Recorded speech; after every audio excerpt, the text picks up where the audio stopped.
Welcome to Integrated Math 3. On this episode, Stevenson will demonstrate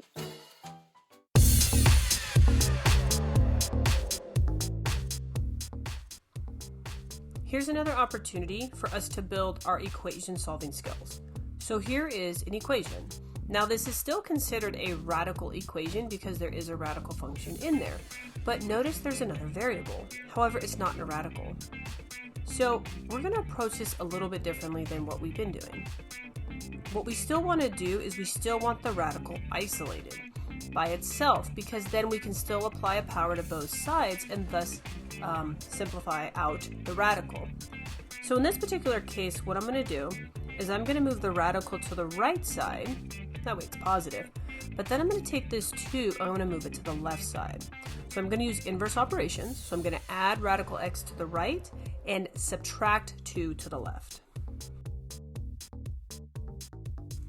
Now what I can do is apply a power to both sides. So since this is a square root, I'm going to apply a power of 2 to both sides.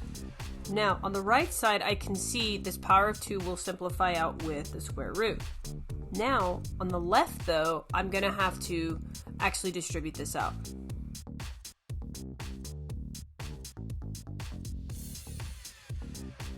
This is now a quadratic. So in order to solve a quadratic equation, if you recall, we need to get everything set equal to one side, right? So everything needs to be on one side set equal to 0. So I'm going to subtract x to the left. Now what I want to do is solve the quadratic equation. Well, the go-to method we prefer is factoring.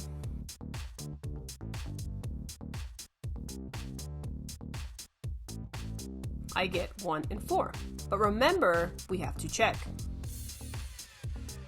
Because we have 2 candidates, we have to check them both individually.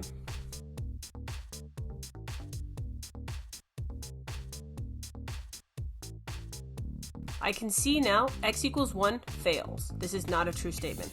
So x equals 1 is an extraneous solution. Let's check x equals 4.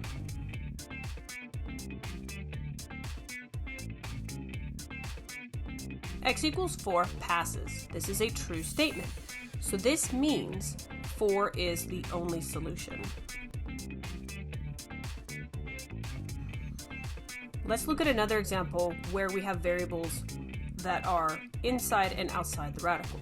Now, notice in this example here, we have the radical already on one side and the other x variable on the other. That's super handy. So all I have to do in this case now is I can go straight to applying a power on both sides. Now, I applied a power 2 because the index is a 2. Now I'm going to be able to simplify the radical on the right, and I'm going to expand out x minus 1 on the left.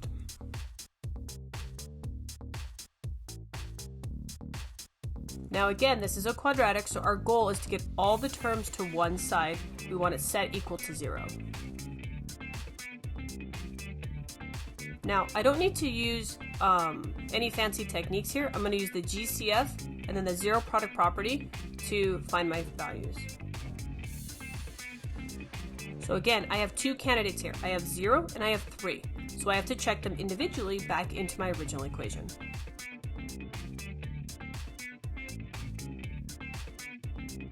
Zero failed.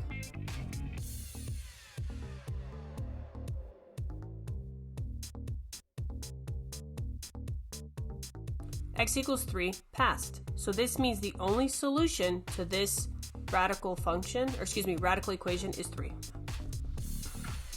By the way, don't always assume the first solution is always going to be extraneous. That's just a coincidence in these last few examples.